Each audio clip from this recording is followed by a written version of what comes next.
Hey, this is Christopher Talon, host of Creative Ops, a podcast for creative people by creative people. Real quick, let me tell you, the show is sponsored by Baby Farm Soaps. Look them up on Facebook, Baby Farm Soaps. They've got all kinds of great products, homemade, organic, top-notch ingredients, really good people. Go check them out on Facebook, Baby Farm Soaps. Also brought to you by Rivertown Adventures. You check them out on rivertownadventures.com. They're the best outdoor experience in Lansing, Michigan, hands down. rivertownadventures.com. Today I talked to nurses Rachel and Meaghan. We talked about all things nursing. There's a lot more to nursing than most people think. So check out Rachel, who works in PACU, and Meaghan, who's a nurse educator. And you'll also hear my producer, Jason. Enjoy the ride.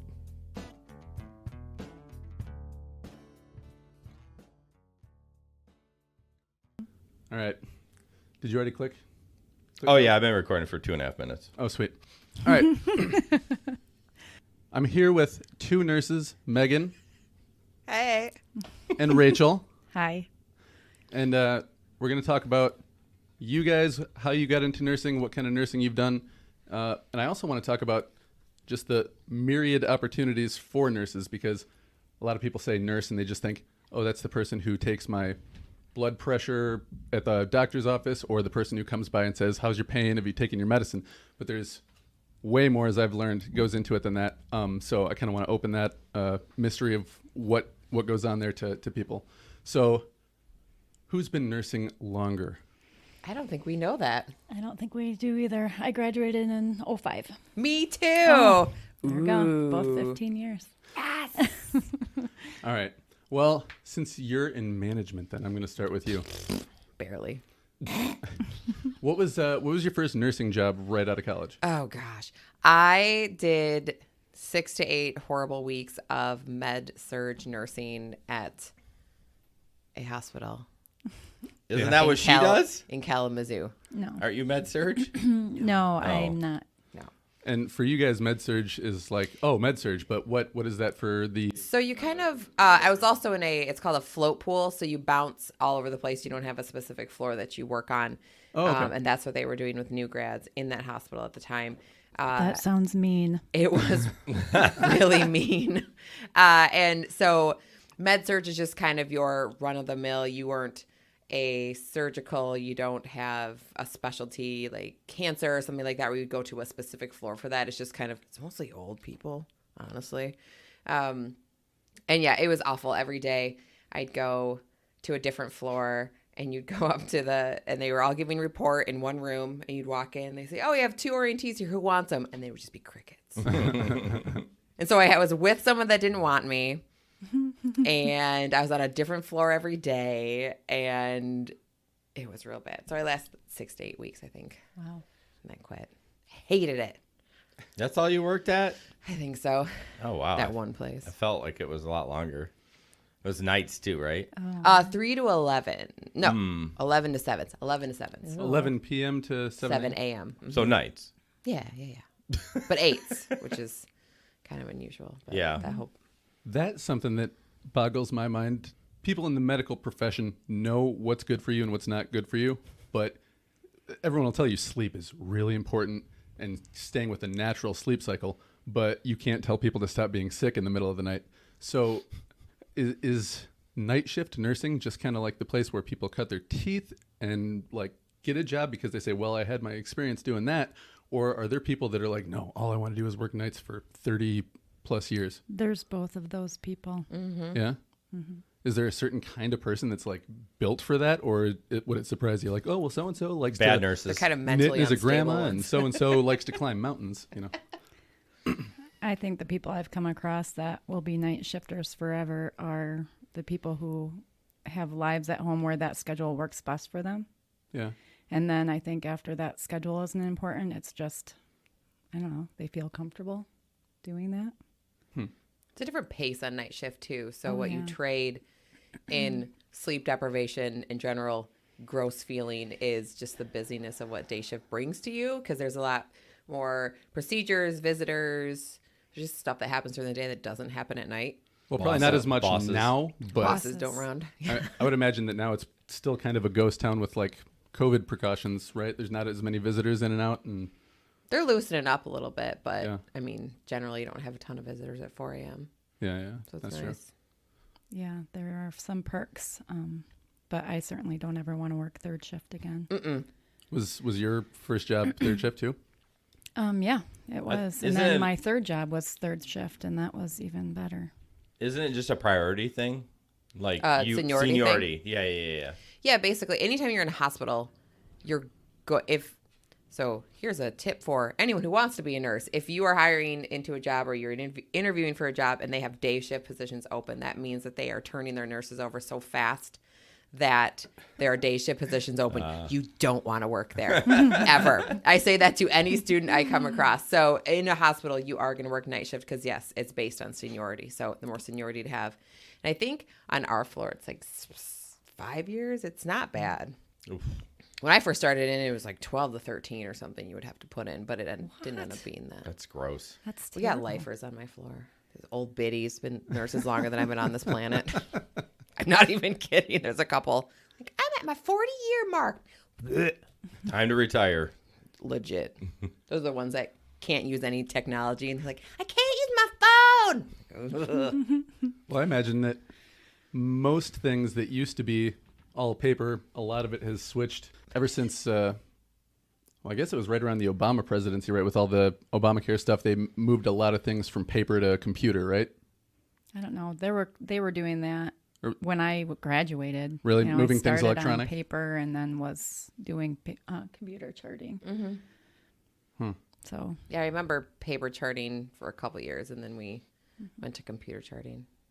There are still places, though. We had, I think it was 2 years ago, we had a nurse come in who had never computer charted before. She lived in Florida. They only paper charted. It's like, are you kidding me? With that's like strange. ink and like wells of ink and feathers. What do you guys do down there? Nuts. We kind of glossed over it. Tell me more about your first job too, Rachel. My first job was a surgical intermediate unit. Is that similar to a med surge? It's a higher acuity, so they're a just little sicker sicker. people or people that Yeah. have been through a little bit. Yep, we'd get the sicker patients or the patients that were just well enough not to be in the ICU. They were on my floor. Between both of those floors, how much of it is like people that are sick, people that have had like some kind of like cut or blunt force injury? Is it a pretty solid mix, or did you see like kind of like one group of like, well, Megan, you said it was mostly old people. I think now medicine's moving more toward, it's so specialized now. There's like a specialty and a floor for almost anything you want. And so back in the day when we were nurses, but I just remember it was just kind of the catch-all. If you weren't sick enough to be in the ICU, then you had to go to a floor. And sometimes they would segregate. This is for more of the gut issues. These are for cancer patients. And there'd be kind of that, but it was just run of the mill. You'd have all sorts of different diagnoses around, just people kind of hanging around, waiting to go home.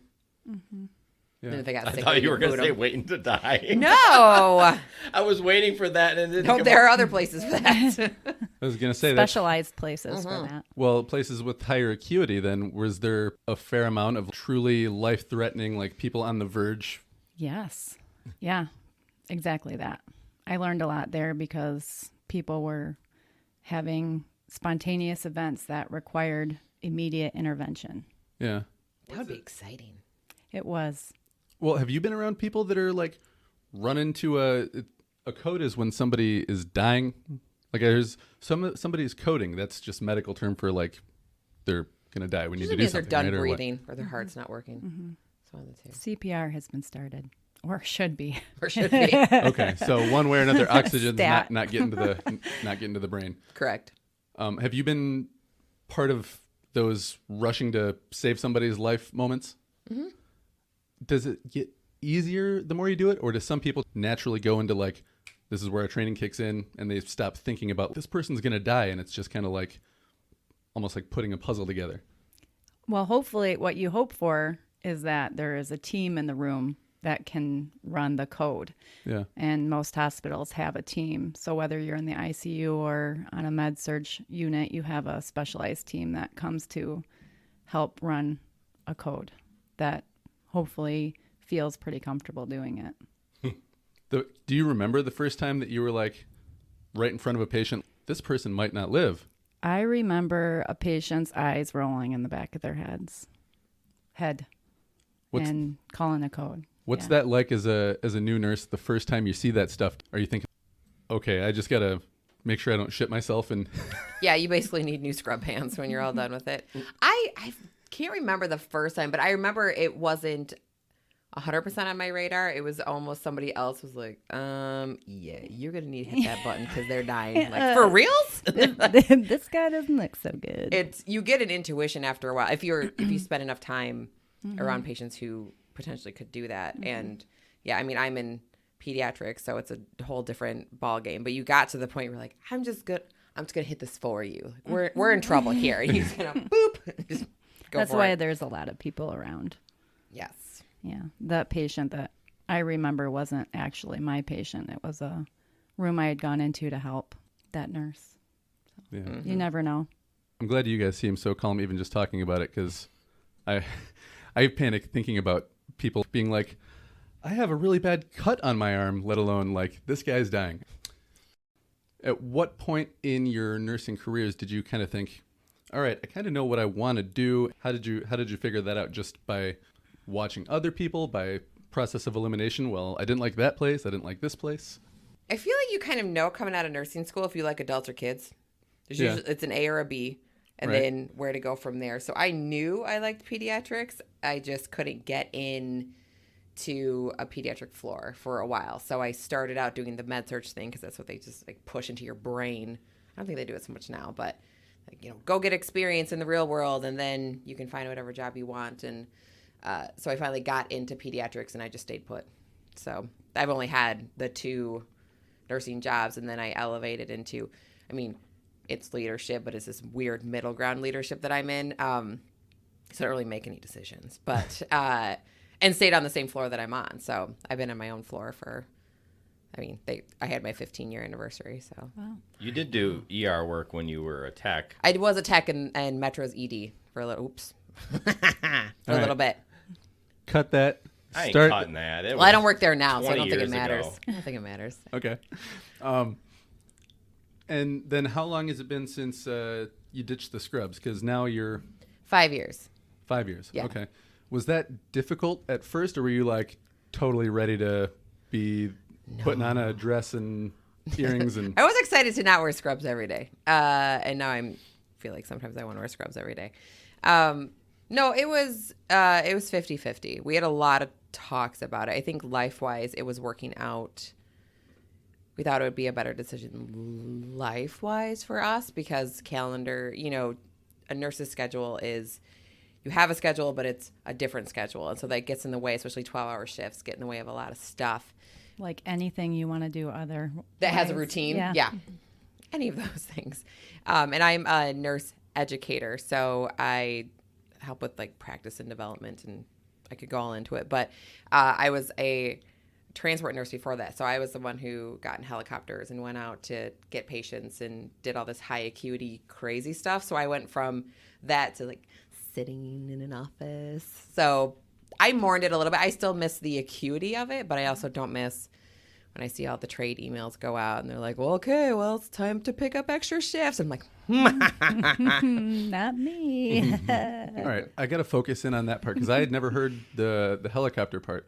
And I get a little excited about helicopters because when I was in the Navy, I worked on helicopters.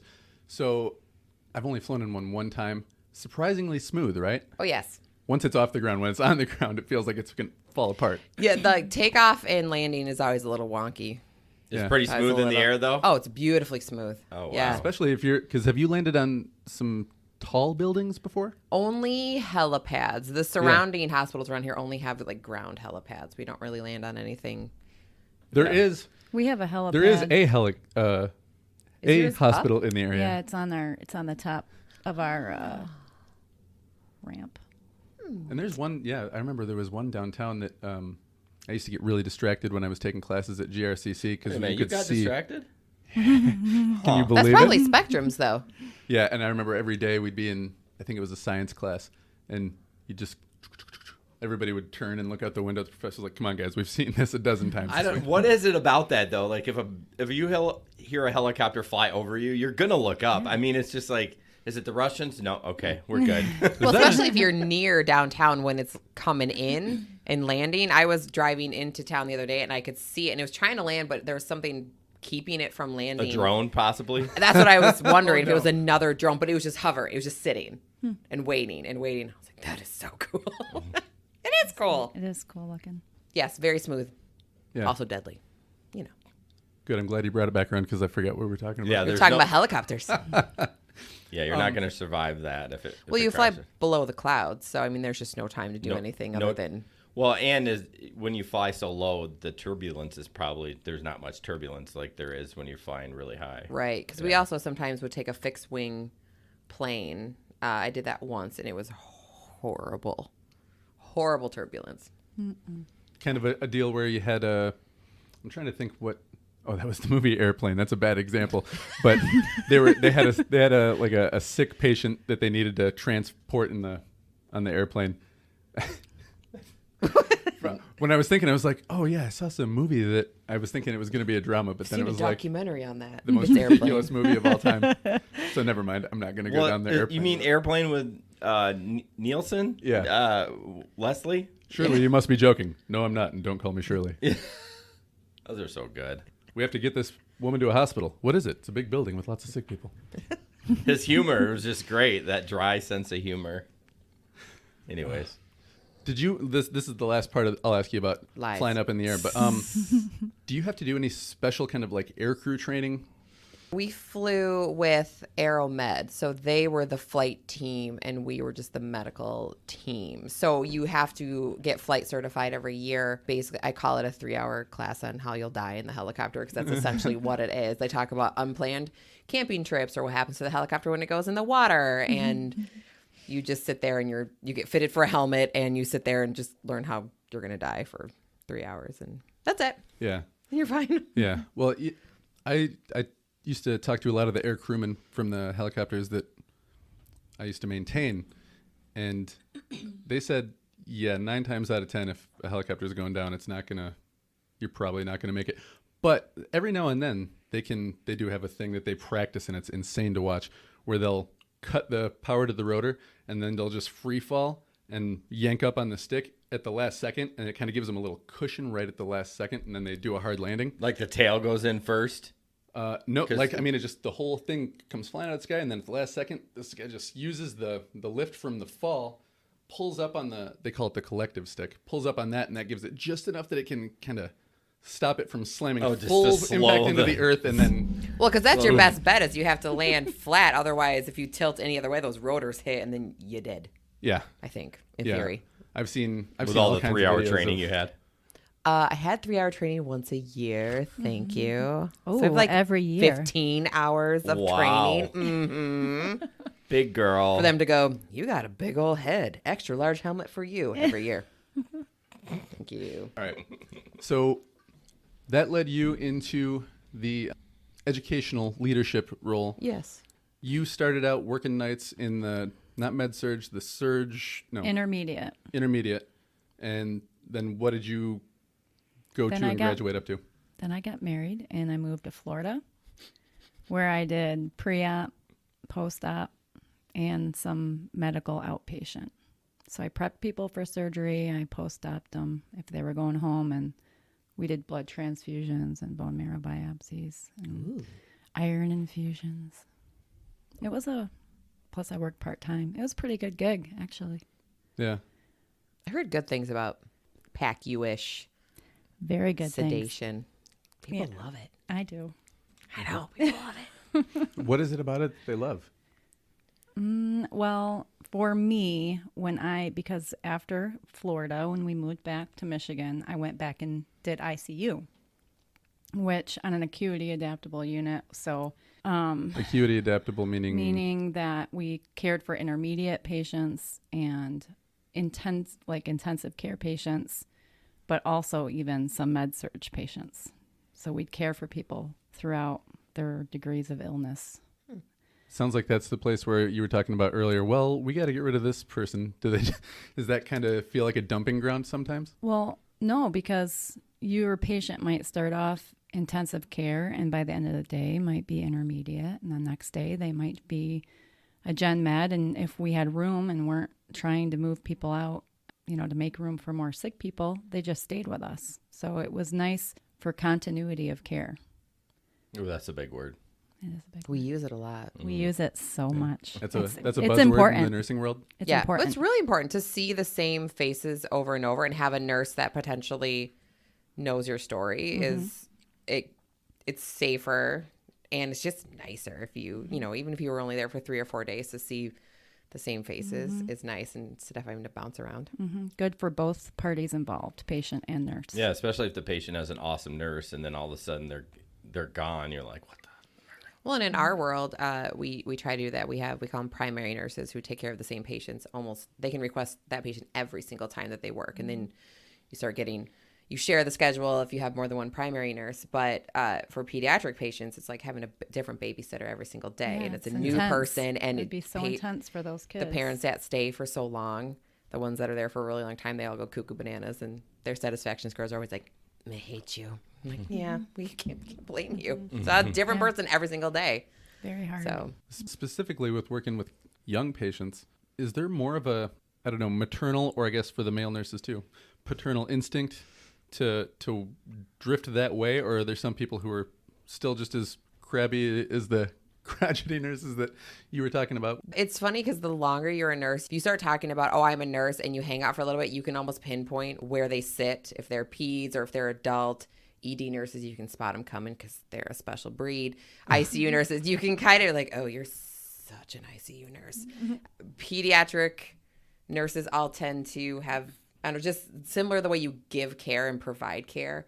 Not that it's better or different than adult people, but we all feel the same way on opposite ends of it, like bleh, adults. And then some people are like, barf, kids. Yeah. No, thank you. It changes, I think, after you have your own kids or you go through a life event similar to something you're caring for. I think that changes things. But my floor in particular has like 7 dudes on it. So we don't see a lot of men running around. You don't see a lot of guys in pediatrics outside of the ICU. Yeah. ICU draws a lot of men, and the emergency room. Don't see a lot of boys running around. How about on your end of things, In as the far PACU? as like male to female ratios In the PACU? for staff? Yeah. I have no male nurses that work with me, just PCAs or techs. Have you Nurse noticed in the places that you've worked, certain departments or specialties tend to draw more men?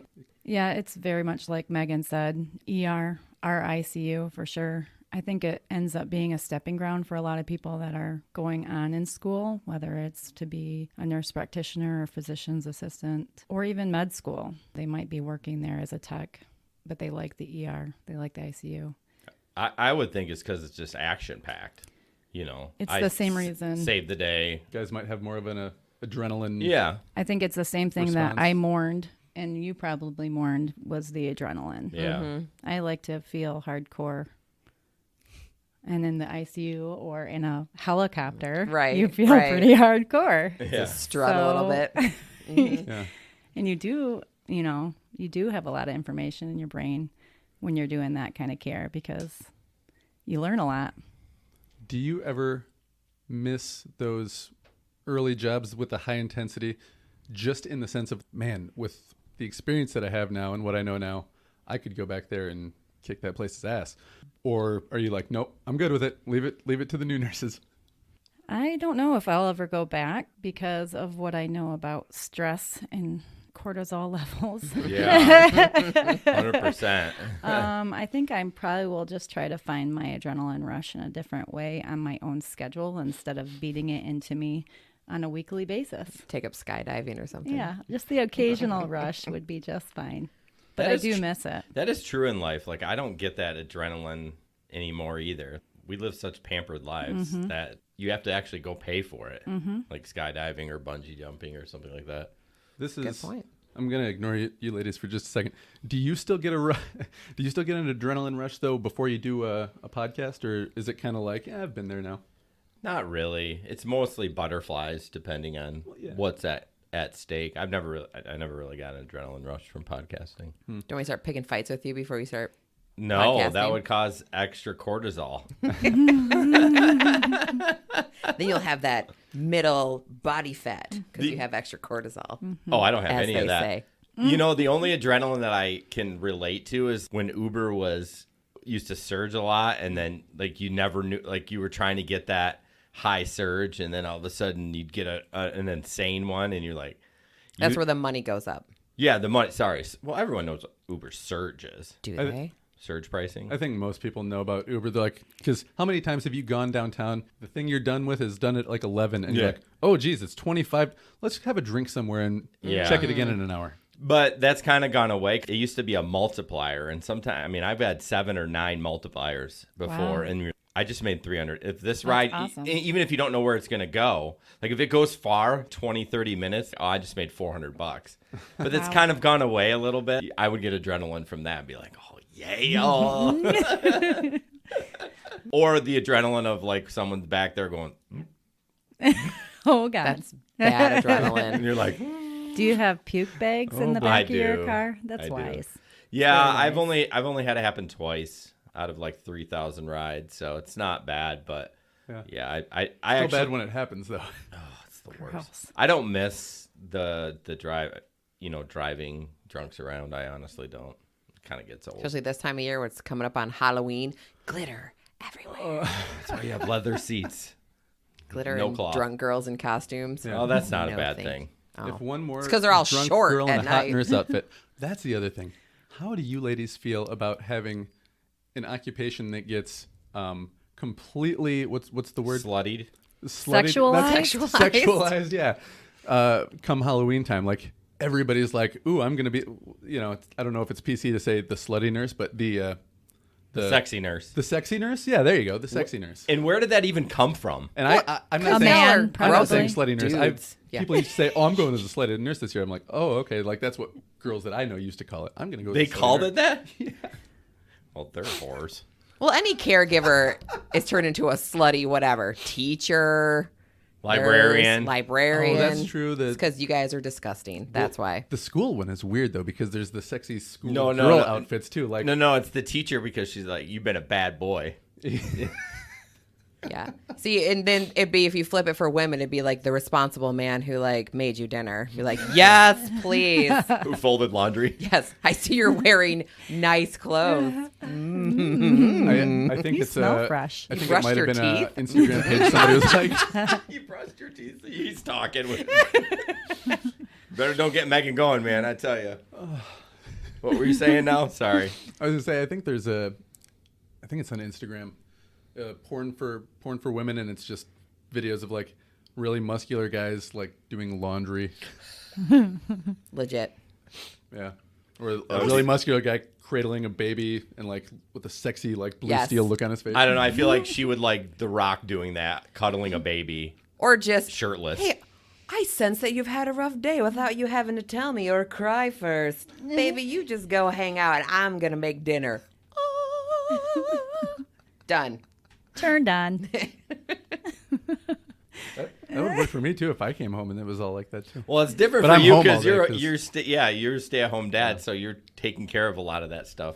Stay at home dad and try to be a writer when I have time. You better now. Now you're getting paid, bro. Woo! It's not about us though. What's up, girls? Yeah, you can edit all that out. That's fine. That'll just be a separate podcast that you and me are talking. No, I want to talk about too. There are so many different things you can do in nursing with a bachelor's degree, and then all the way up to you can be a doctor Of nursing. of nursing. So just within even having just your, not just, but you know what I mean, having a bachelor's degree in nursing, you can do more things than I can count. Like, can you just start thinking, rattle off a few different things? Visiting home nurse, doctor's office nurse. Our allergist office uses, well, they call themselves nurses. That's debatable, but Are they doing more like medical assistant type work there? Well, They're just a shot pusher. they're just. Although, It's not the job. They're just.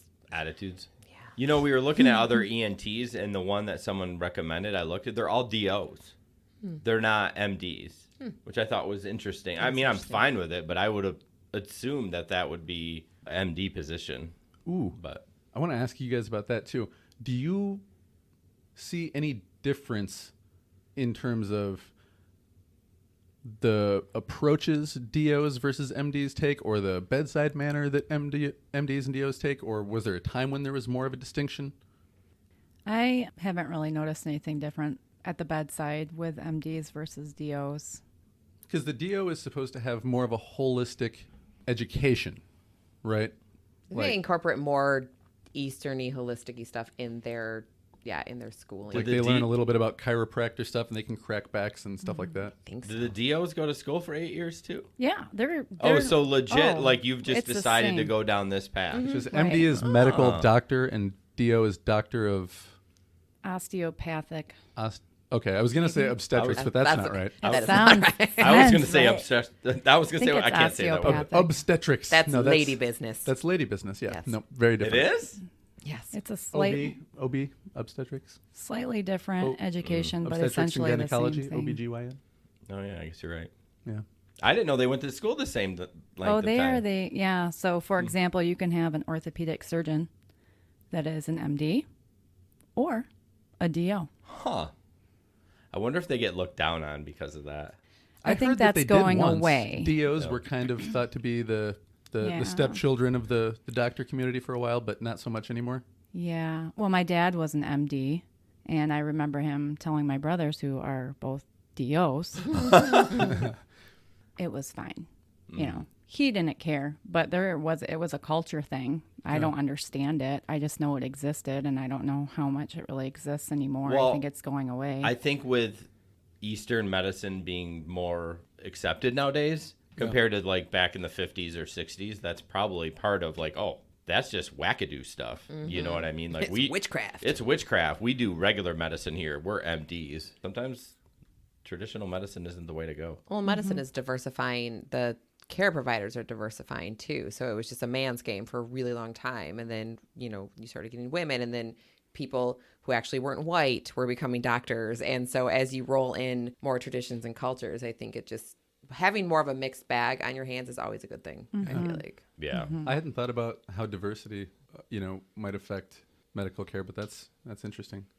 Oh, we talked about that, didn't we, for a while there during the whole George Floyd thing. You were throwing some stats out that I thought was ridiculous, but Yes. about diversity. West Michigan's got a little bit of a diversity issue when it comes to our hospitals.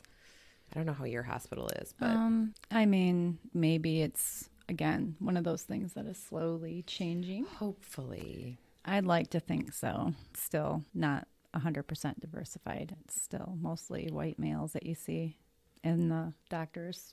Yeah. Well, speaking from a pediatric MyFloor standpoint, we struggle with diversity big time, just in general. I mean, I feel like our physician group is more diverse than their nurses are, but yeah, we struggle, and it comes from the nursing schools up. So everybody's kind of working on a way to diversify a little bit more, just because we're seeing the population that West Michigan services is very diverse, but then you come into a hospital of a bunch of white people caring for a very diverse population. And it's the same thing that, kids who watch TV shows where they're, a little black girl watching TV where there's no role models who are black, that she doesn't think she can grow into that. And it's the same thing. You go into a hospital setting and you don't see anyone who looks like you. It's slightly uncomfortable. And so there's a barrier there that a lot of different hospitals, I mean, ours is working on it really hard. I would assume it's kind of the nursing schools are working on it. So Is that part of anything that you do, the outreach, or are you more just focused on the care that goes on?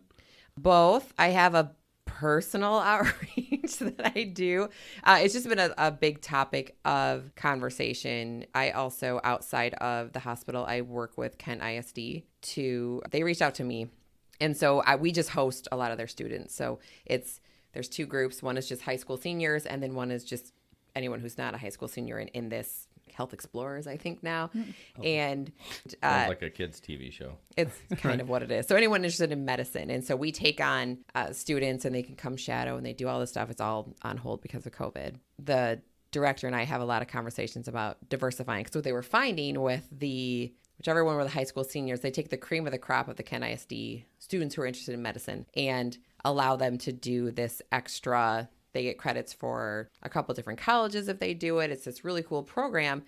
But the cream of the crop kids who had all these extracurriculars and all this stuff that lined up, they were all white girls, like all of them, because they didn't have to have jobs and they had the money to do all these extracurriculars, and they were seeing this common trend. But the Kent ISD, that's not the kids that they service for Kent ISD. So they really worked on diversifying that a little bit more. And I'm trying to pull in more people. My poor manager, he's from Costa Rica. I was like, I need you to talk to some students because you're a boy and you're kind of brown. He's like, fine. Yes. It's my little personal thing. It's not sponsored through the hospital. And I imagine, I don't know if you have these answers right off the top of your head. Maybe I do. I would imagine the government wants people to go into the medical fields. Are there a lot of grants, scholarships, things like that for people who want to go into the medical field specifically? Or is it just like anybody else? Like, no, you got to find your own way to do this.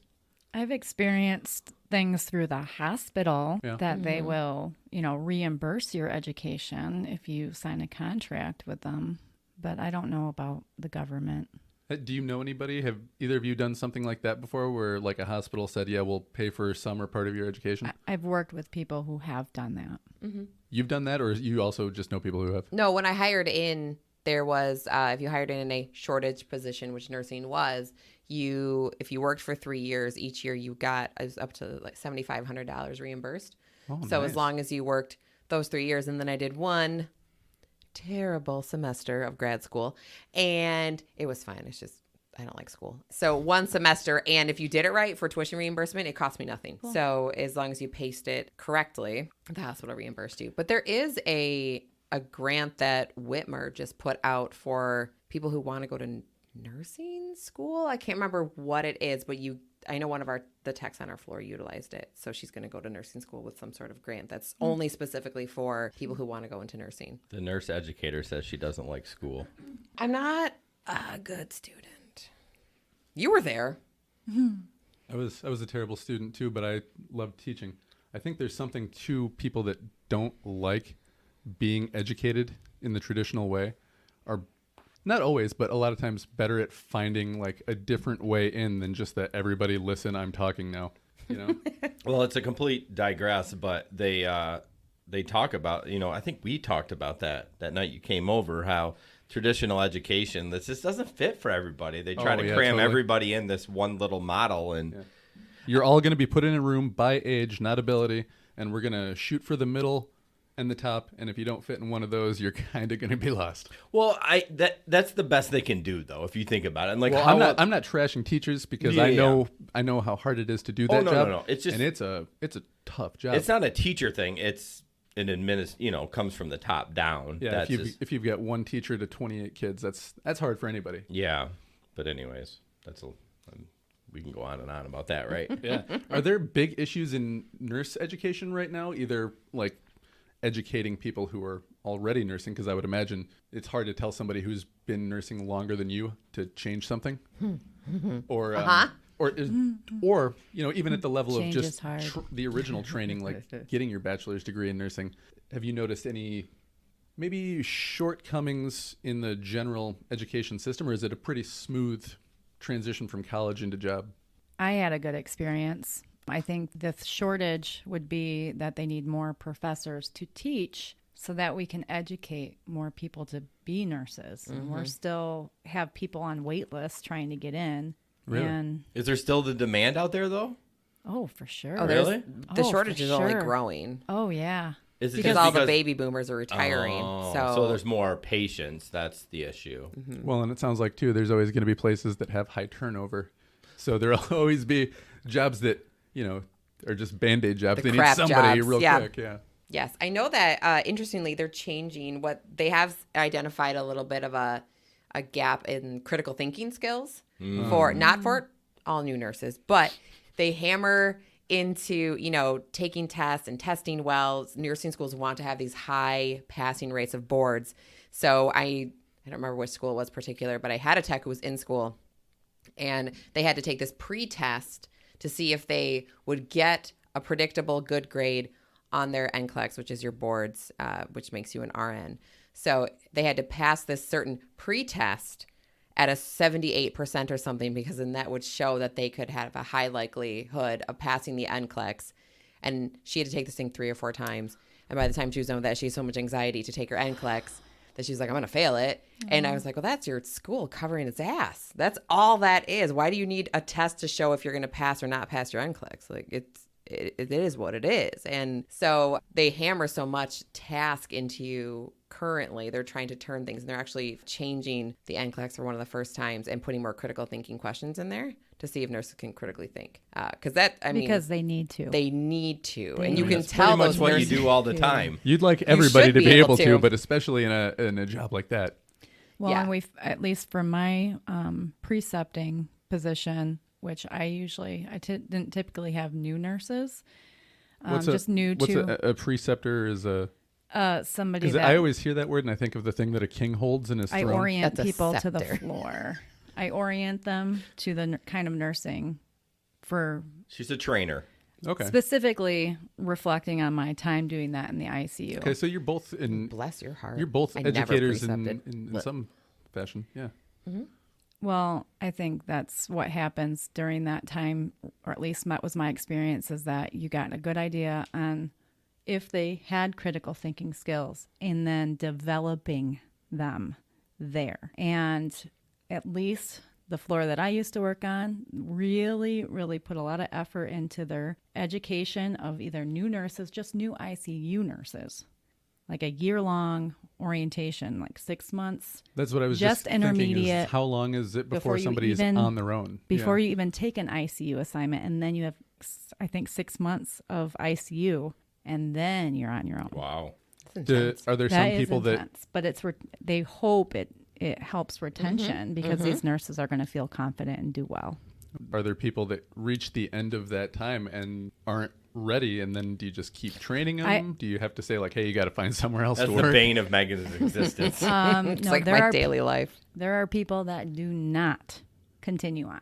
And I have personally had to be involved in a scenario like that. That's painful. That's got to be rough because the people obviously don't want to do a bad job. No one wants them to do a bad job. Yeah. But sometimes, like we were talking about earlier, there are a lot of different things you can do in nursing, and you have to have a certain skill set to be in the ICU. Yeah, it's not a job you can just hide somewhere and say nice things to the boss and get by. You're not flying by. You got to have the skill set that's required. That's why we put them through a long orientation, to give them the best opportunity to do that. Mm-hmm. But it just sometimes isn't there. It's rare. That's only one time in my career that I have seen that happen. But it was weird. I see it like twice. It's not like twice a year. So part of what I do is, it's called nursing practice and development. So it's not just as we're changing something, a procedure, a policy, I have to roll that out. But it's also taking all the new nurses and onboarding them. So bringing them in, assigning them preceptors, and then meeting with them, seeing how their journey is going. So we're always tweaking that, teaching classes. Why are you laughing? Because it's painful for me? No, because you use the word journey, like all millennials do. Because I talk to 60 millennials per year. Wait to give her a couple more sentences and see if she says she's living her truth, too. Oh, no. I don't get that crazy. I do talk about mental health like a whole bunch, though. Well, that's good, though. There's nothing wrong with that. Yes. No, I don't say speak your truth. You have to say the two together, though. I'm on my journey, and I'm living my truth. Yes. I also try to drop swears to show them how hip I am every once in a while. Oops, did I just drop the F-bomb? Yeah. I'm sorry. Is everybody okay with swears? Sorry. Because I need to be cool.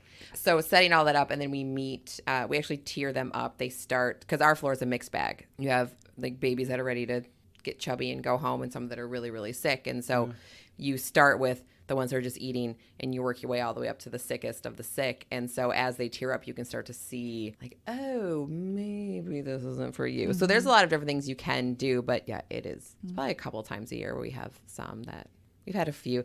They're absolute disasters to not make it. Right. You know, some of the ones I think of are one that couldn't show up on time. Like, you're just kind of a disaster in your general life. It usually has nothing to do with it. That's a This lot more than isn't just working clinical out. skills and critical Yes. thinking. Yeah. To where we have to sit and say, so what time do you wake up? Yeah, I mean, Okay, come you need on. to set 2 alarms 15 minutes earlier than that. Yes, let's start. Okay, how long does it take you to drive here? Like, I'm talking to a person with a medical degree. Yeah, that's scary. And you have to smile the whole time. You're going to kill people. Mm-hmm. Yeah. Why do you have mustard stains on your scrubs? Those the same ones you wore yesterday? Cool. Fine. You need to wear clean ones every day.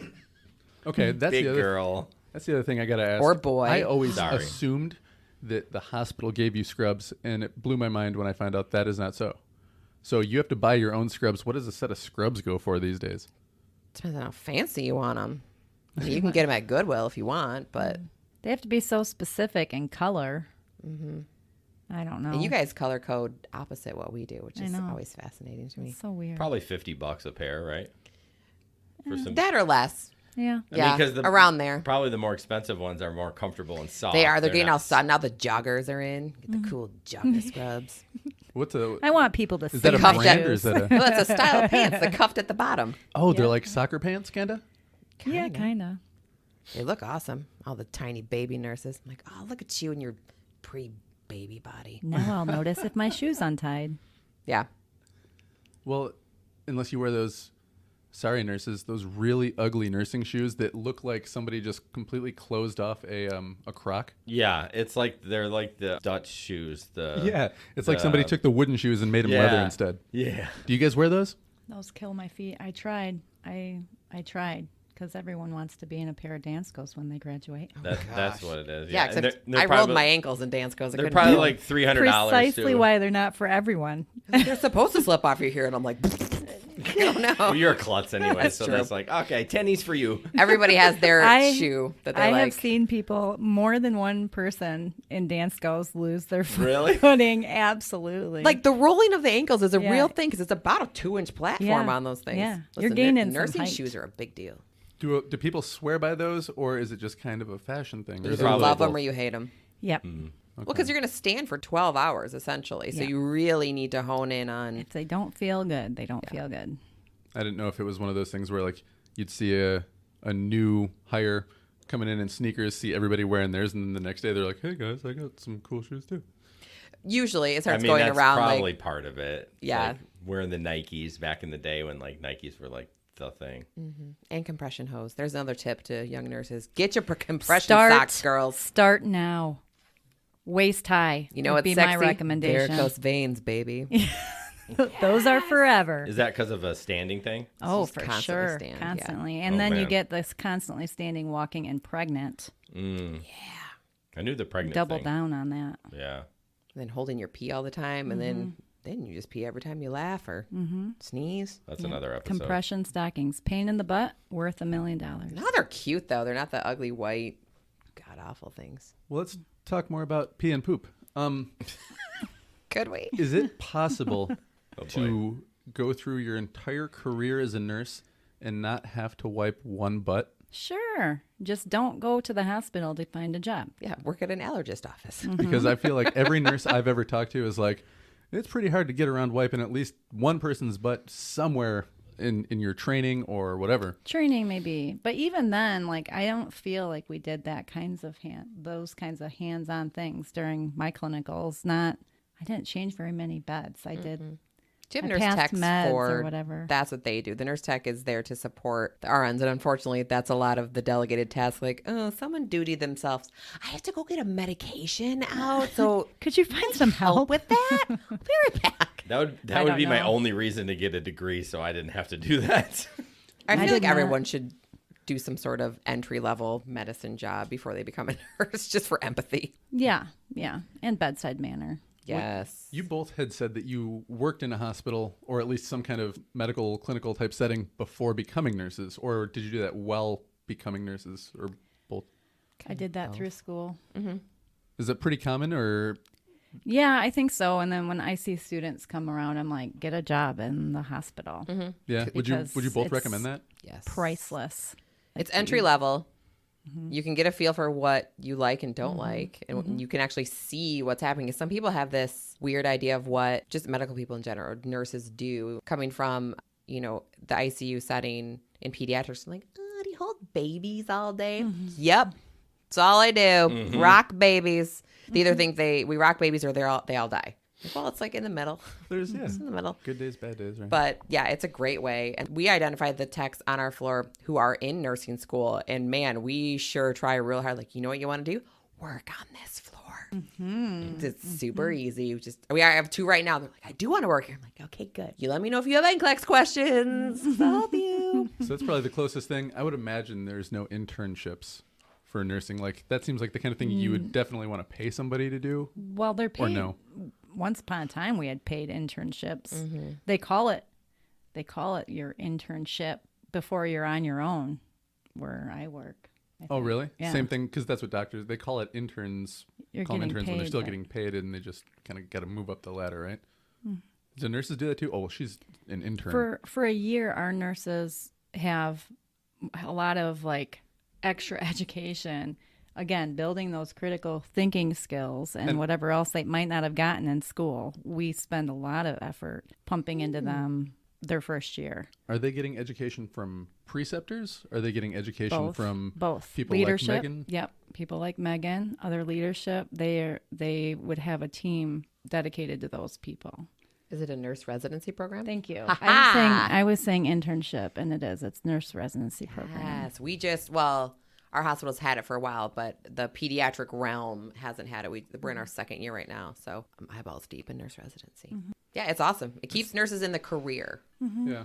versus sticking with a particular hospital. Well, how many, and I know this, well, maybe you have seen numbers on this, but if you had to guess, or if you know, how many nurses do you think make it through? Well, how often do you have to renew a license? Every 2 years. Okay, so how many nurses do you think go through 1, maybe 2 licenses, and they're just like, I'm going to find something else to do?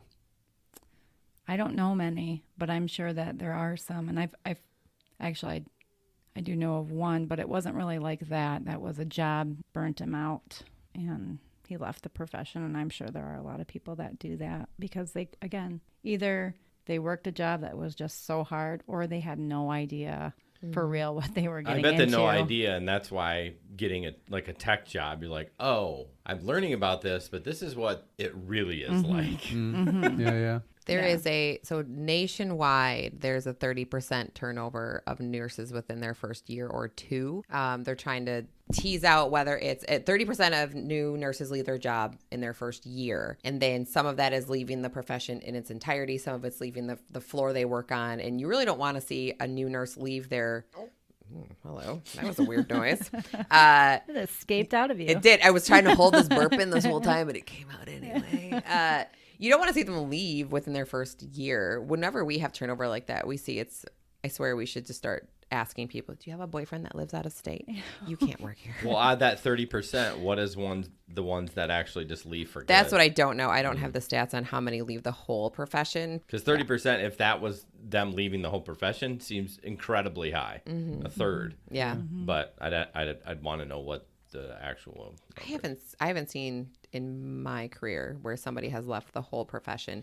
You see some people, I think it's more common in West Michigan, people take a break when they get their MRS, or they don't make it all the way through nursing school because this is West Michigan. They get I was married going to work first. full time, but now Then they go to I don't want to part-time, work at all. and then they don't work at all. And then third tip, keep your nursing license. Even if you're not going to work as a nurse, keep your license because, oh my gosh, taking the NCLEX again. All you got to do is renew it and pay your money. Yeah. Yeah, well, your continued education. Yeah, you have to get your education. Oh, you do? But, Yeah. yeah, but you can pay And then for you that pay too. them. Yep. And you pay them some money, and then It's probably a good Not idea, though, difficult. because, like, you never know what happens in your life. All of a sudden, you know, you get divorced, Yep. and, like, you're all of a sudden, or the, you know, whatever, you have to provide for your family, and, like, oh, my gosh, now what am I going to do? Yeah, we have somebody who just came back to our floor after being gone for 10 years, and she and her Wow. husband got divorced.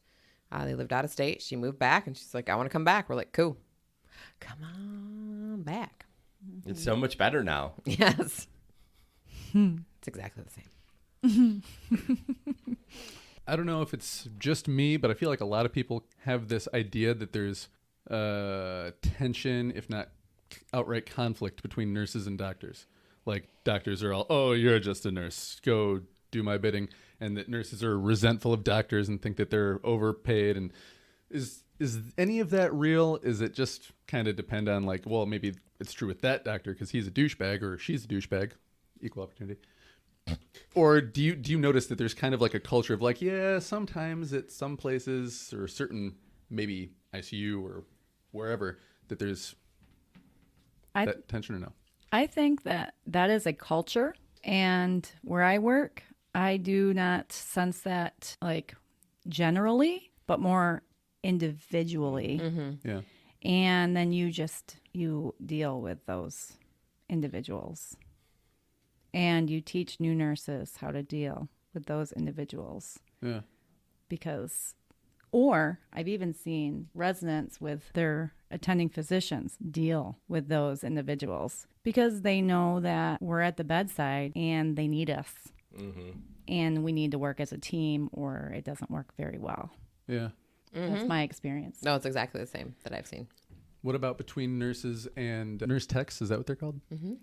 Is there any kind of like, you're going to bail again right when this guy threw up on himself? I feel like it's more nurse techs have nurses they don't want to work with versus Yeah, because they treat them bad. It's like, why would you treat your nurse tech bad? They're like going to save your ass. And just like a doctor and a nurse, like this nurse would probably going to, on multiple occasions, be like, ooh, that's too much medicine. You're going to kill them. Yeah. Tip number 4, always treat your nurse techs. Well, because someday they could become a nurse and your colleague. And we have a friend who started in the warehouse and then worked his way, started going back to school. He was a tech, then he was an RN, and then he became a manager. And so you were kind of a dick to him. Then he's like, oh, hey, so I'm your boss now. Remember how you were terrible to me? But yeah, I have a friend who's a tech, and she has people she doesn't ignore their calls. If they ask for help, she will help. But if she has to prioritize, sorry. Yeah, but I don't see that usually techs are, because if you're a really not good tech, you usually don't last very long on a floor. Right. It's, again, the individual, on an individual basis. I, in my current position, and even in my last position, have realized the importance of a good tech. And I've been a tech, which, again, another recommendation to do techs, your PCA, your patient care assistant, whatever, at a hospital while you go to school, because you're going to learn how to treat those people when you're no longer in that position. Yeah. You gain a great perspective, and I treat my aides a certain way because of my experience. They will save your ass so many times. I knew when I was in the thick of things, and being one of those transport nurses, you also attended all the codes and you were in with the really sick patients. And it was the best thing in the world when I could look up and somebody asked for something and I would look and I'd look up and my tech friend had already made eye contact. They're like, I've got it. And they're running and they already know what you need because you work with them so well. Since it's, the middle of a pandemic and you guys are working in hospitals, what was the initial response when people were like, uh-oh, this is going to be bad in your immediate settings? You can go first. Oh, boy. So being privy to nursing leadership, I got to listen to all the conversations on a daily basis of what we're going to do to prepare. We started looking at, you call it like hospitals. So you start looking at hospitals that either have the same kind of patients you do, the size that you do, take the same, volume, whatever. So we were looking at Detroit hospitals and what they were going through. And so we started mimicking a lot of what they were doing, say like, where can we put patients? And that was most of it. Like, how are we going to take care? Because we were assuming we were going to have all these sick patients. We were going to max out the ICU very quickly. Yeah, then all the reports coming from the East Coast were like, there's tents set up in parks to treat all the sick people, and everyone thought it was going to just be like that everywhere. Well, Detroit was experiencing those sorts of scenarios. And the east side of the state too, yeah. Well, it would have been that way, but they learned, and everyone, you flatten the curve, and we kind of had an example of the terrible areas, and you're like, okay, this is what we're not going to do. We had foresight. Yeah. Yeah, foresight. A lot of foresight. Yeah, before it actually came. An ability, and I got to see some really... There's some brains that came out of the woodworks. So we had a nurse manager in the ED who now works for informatics, because he basically stepped up. He's like, I have developed a staffing model to show us how to predict blah, blah, blah. And everybody's like, what? And he'd been working on it anyway, just in the background as some like a hobby.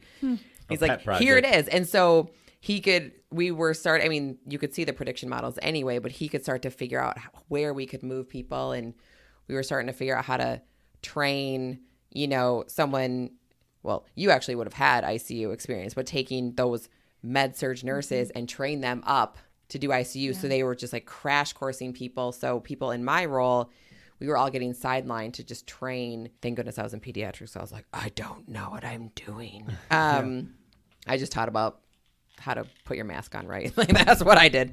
But yeah, so we were talking about how we, because Grand Valley was shut down at the time. And so we were going to utilize Grand Valley's building as patient care. And so so people have to run over there and figure out, how do you put an actual patient in here? And so there was all this crazy on a daily work being done to try to just accommodate for this huge patient load that then we never saw. But at least we never saw it. At least we never saw it. Was it like in either of your hospitals, was it like, I was reading about hospitals, I think in Minnesota, that had cleared whole wings just to devote to COVID, and then like they had just empty wings of hospitals, and other places where they were cramming people in, 2 more people that were supposed to be in a spot. Did you see a lot of that too, kind of confusion of like, well, geez, we've got this cleared out, it's not coming, but in the meantime, all this other stuff is going kind of wrong because of the way that we're trying to cram everybody together? I experienced that a little bit because when the weirdness started, I ended up going back to the ICU for a little bit, except for it was non-COVID. And we had relocated ourselves to open up the bigger area for that surge that we were expecting. And then my little non-COVID ICU was packed. And it was like the good old days when it was only a 13-bed unit and we were just rotating whoever was the best one to move on to the intermediate status. And in the meantime, the COVID ICU sat nearly empty. Thank God, again. Right. Like it's easy to look on it and like, oh, why did we do all that? Well, because we had pictures in front of us of and from what an everyday it could person's be. perspective, thank God it was not that bad. But I imagine from a leadership point where they're like, all right, we're going to devote all this time and resources this way and that way, and nothing. That has to be frustrating, and I imagine some money probably gets wasted in that too. Well, and employees got laid off because they weren't doing like the surgeries. Of we called it COVID casualties that happened after from hospitals nationwide just hemorrhaged money during COVID preparations because you sidelined everything and then you stopped all the surgeries. So that's your moneymaker. And so we stopped elective surgery. Emergency surgeries were still going on, but I would assume your hospital saw what we saw is just these sicker than snot adults who didn't have COVID and they were putting off procedures, or we saw a huge uptick in strokes because people weren't coming in because they were so scared. And so they would be coming in 4 or 5 days after a stroke and then you can't do anything and they're very compromised. And people were like, well, I was supposed to have a heart valve replaced. I feel a little weird. And they like come in and just, I remember our ICU educator friends just talking about the types of patients. Like, I haven't seen patients like this in like 15 years because coming out of the woodwork. Yeah. Just because nobody wanted to come to the hospital. Yeah. Wow. That seems odd to me. I'd be like, yeah, I'll roll my dice on the COVID. I have a heart valve that doesn't work. But you're also young. That was an older person. I mean, my mom said the same thing. She's like, you can't go to the hospital. I'm like, please go to the hospital. Yeah. If you have to go, you have to go. They're taking precautions. So much fear. So much fear in those people. And thanks for the media for blowing that up. Well, it's funny. It's funny with you bringing that up about getting COVID in the hospital. I haven't heard anyone that got. I mean, yeah, there's employees that get it, but I haven't heard that. Because if there was, the news would do a story on it. Right. They have them completely separated. Yeah, like I haven't heard anyone like I got COVID from another patient that had COVID. Like, other than staff, I'm talking like patient to patient. Or if it does happen, then it's on the 24-hour news cycle. Well, that's what I'm saying. I haven't seen anything on it, so clearly they're doing a great job. Well, we're good with infection prevention. Right. I mean, the things that people have that are communicable and disgusting and don't spread all the way around hospitals, you'd be surprised at how much we do to make sure that, oh, that person can't stop pooping themselves. We're going to isolate you down. And that nurse has a couple other patients and then they don't get it. Yep. We really care about not bringing infection from one patient to the other. It's a really big deal, and we take a lot of precautions. And on top of safety, there's a financial motivation that insurance companies have stopped reimbursing if you give somebody an infection within the hospital. So they're like, oh, all that care you did post-infection, we don't cover that. Right. It's So real expensive. It's a double-edged sword that, yes, we want to be very careful for our patients because we love our patients. But there's also extra incentive for people to throw whatever they want at units that say, hey, we identified this new practice that will help us be safer. And there's this new precaution we're using. They're like, yes, please use that. So, yeah. I guess one of the last things about this then, from an education perspective, because you're both in positions where you're telling people this is the right way to do things, this is the wrong way to do things, change what you're doing from this way to that way. Do you see less resistance in that in general when there's a pandemic going on versus just somebody who's kind of like, do we really have to change everything now? Do attitudes change during this at all, or not really? I've definitely still heard people complaining about the changes, but they still do them. Yeah. Well, yeah. I mean, people are going to complain, Well, once the fear kind of alleviated a little bit, because from a healthcare perspective too, you just thought it was coming, and they were predicting. They told us, 50% of your staff is going to be sick, and so how do you prepare to lose 50% of your staff? And that's what they kept telling us over and over. So those of us who have office jobs, we started going back and retraining ourselves on how to care for patients, because that's what we thought was going to happen, and we were going to have these enormous patient loads, and so you're trying to prepare for all of that. And then once that wasn't happening, I think people, because we were just throwing everything, and it changed. I remember teaching classes on the PPE, and while I was teaching the class, someone handed me a piece of paper with the new information. I'm like, I'm not doing it for this one. I'll do it for the next one. And I feel like people rolled with it really, really well when we were all really scared. And then once we kind of saw it not happening, and then some rules came post. So our hospital, way post, was like, oh, yeah, you guys got to wear goggles and face shields now. And everybody's like, what?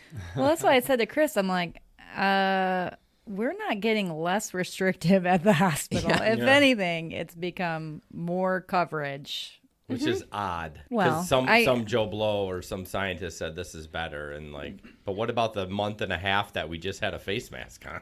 Right. Yeah, exactly. What about the month and a half? Yeah, Right. What about that? What about that? Yeah. I don't know. They alleviated some things, so we started to let more visitors in, and then bam, everybody's got to wear goggles. Now you have. That's to when I wear sat back and goggles. went, well, that sucks for you guys. Yeah. Yeah. I'll just shut my door more. Okay. Is that good enough? Yeah, it's been a wild ride. Long time waiting for the ball to drop. It never did.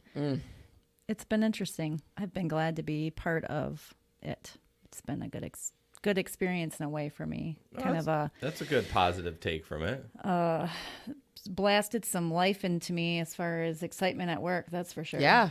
I bet. Rekindled some loves. Yeah. What I'm getting from this podcast is that you need some adrenaline in your life. Yeah. Yeah. Well, I got some. Twice. Yeah, I got some. I was the charge nurse in the ICU for 5 weeks. Can't remember. And I hadn't done it in how long? 4 years. Oh, wow. But that was what I was doing, and I did love it, and it made me kind of want to go back, except for then again the cortisol levels, and I don't want to age faster than I need to, and I can find that somewhere else. I don't know where, but There's something foundational too about it almost being like a call to arms for medical people. Yeah. And Get me out there. Besides the whatever frontline heroes, blah, blah, blah, blah, blah. But from the inside perspective, to be able to step up in a way and stretch yourself in a way. I mean, I by no means helped during this pandemic from a medical standpoint, but I felt good preparing. They're like, I would you be able to take. You stood ready. You weren't like, oh, I'm bailing on this. Right. And well, hysterically, initially they told all the pediatric people we would have to go train to be like adult ICU nurses. peoples. And I was like, just so you know, the mortality rate will increase if I have to be an adult nurse because I don't even have adult instincts. And, you know, a neonatal ICU is very, very, even from a patho-phys vital signs, is so different from every other floor that I don't even have good instincts for pediatrics. That, I mean, our patients just do different things. So I'm like, I'm just letting y'all know. Like, I'll do it. And then we got to pass. Thank goodness. To just, and that's what we said. I said, I can come take care of a general adult, or I can stay on my own floor and take care of a ventilated high acuity patient, which I could very much more easily step into than that grown-ups. Yeah. Well, the planning is super important, and the people that were doing the planning whatever hospital, were really important, I think. Yeah. And it was a high stress for them because there was so much unknown and so much changing, like you said, that's every day. And they got so much crap, I think, too, for the constant. And it must have been very hard on bedside nurses to have the constant barrage of changes. But then on the back end, there were people going, so sorry, we're changing it again. And just, Yep. Yeah. People in medicine and in education, I feel really bad for, because like you said, almost every other day, it's, you can take the masks off here. Nope, you can't ever take the masks off. All right, well, we're going to let you take masks off. Nope, we'll never take masks off, and we're not even going over there anymore. It's like, okay. Well, I mean, you got to give it up to, like, this is a new pandemic. This is something new, and they're only going on. The novel coronavirus, yeah. I mean, it's just like, yeah, when people would get pissed, I would get pissed too if I was in that. I would be frustrated with the change, but then I had to have to sit back and say, it's not their fault. Like, they're just passing down the information. Like, this is what the CDC or the WHO says. So this is what we're going to do. And that's science. The more data you can collect on things, the bigger picture is going to start to change and sift through. Yeah. I think that's where you don't see as much non-compliance within hospital settings or medical settings, because we all do have sciencey brains, and so just do we it, don't people. understand the outside world. I'd rather just exist with the people I work with who at least understand it the way I understand it, and you just go out and lose all your faith in humanity. I want to go back to work. People get me. We'll wrap it up. The last thing I'm going to ask both of you is, You've said that like 3 nope, times. this bro. is the last thing. So, He hasn't said we'll wrap it up. He said this one more question. Like, I got to pee too. Like, we're getting to, if I have to pee, that's a problem. Yeah, I know. The last thing, what would be your pitch to somebody this is why you should think about nursing? I think that if you like caring for people, then you should think about some profession in healthcare. And if you don't like caring for people, you should find a different job. Like IT or something. We need nurses who care about people. Yeah. And, you know, the way it's funny because I actually give this pitch to those Kent ISD students because they're kind of thinking about something medical. It's my whole goal is to make them all into nurses. It's like my underline, like, yeah, any medical profession, but mostly nursing. But it's so vast that you get this one degree, you get yourself through school, and then you can do so many things with it. And I know people who have even made a job out of their nursing career. Like, that was never a thing. And then I made it into a thing, and now this is what it is. And you can move all over the place, and you get tired of one thing, you can move. Yeah, people can fly all over the country doing travel nursing, and I've even seen those cars, the dial-a-nurse, and people, like, you can have a nurse come to your house. A nurse car. I've seen a nurse car. Yeah. I just saw an open position for you can help direct, like, the healthier school communities or something as a nurse. So you don't even have to take care of patients. You can do so many different things. Affect people's lives. Just from what I know about it, if you want to make pretty good money, have to go to school for 4 years, leave the job at the job when you come home. Depending on what you do. Yeah. Yeah, well, that's true. But I mean, if you're hourly, you kind of do. I mean, you punch the clock and you're not checking emails. You're not. But doctors seem like their stress level is just through the roof. That's because they have a debt bill they gotta pay. Yeah, that, and they'd incur probably more of the what's the liability too. But But yeah, man, you can work 2-3 days a week and still make good money. Yeah, I think even the entry level base pay is pretty good. Base pay is pretty good. Yeah. Do you know what a nurse like averages in Michigan right now? I would bet Starting out? I bet it's over. Starting 40. out, I think no. Well, 40 grand a year, you mean? Yeah. I thought Not you meant $40. 40 an I was hour. like, no. I think you come in around 25, 27. I think. Dollars an hour, $1,000 a year. Dollars an hour. If it's 25 okay. a year, I it's was gonna like, say, wait a check, minute. please. I'm going to go work at McDonald's. Yeah. Yeah. Man, if I could do it all over again instead of... You can. You're not old. Oh, no, my life's over.